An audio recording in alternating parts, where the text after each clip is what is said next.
Hello friends, welcome to Rajani arts. ఇది మా పిన్ని వాళ్ళ ఇంట్లో అమ్మవారి గుడి ఉంది అండి. అక్కడ పల్లరం బండి తీసాము. పోతరాజులు రెడీ అవుతున్నారు చూడండి.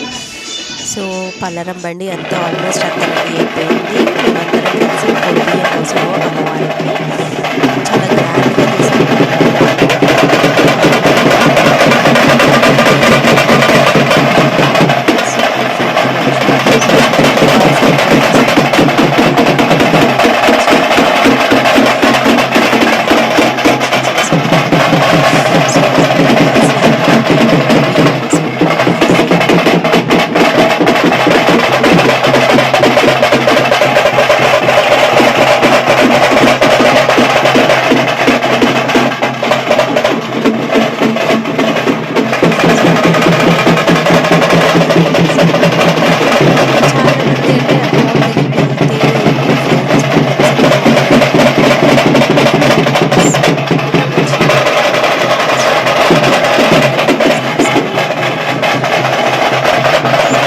ఇష్టం వాళ్ళది. దానికి సో ఫైనల్గా మొత్తం ఓడిబియ్యాల గిన్నె అన్ని అమ్మవారికి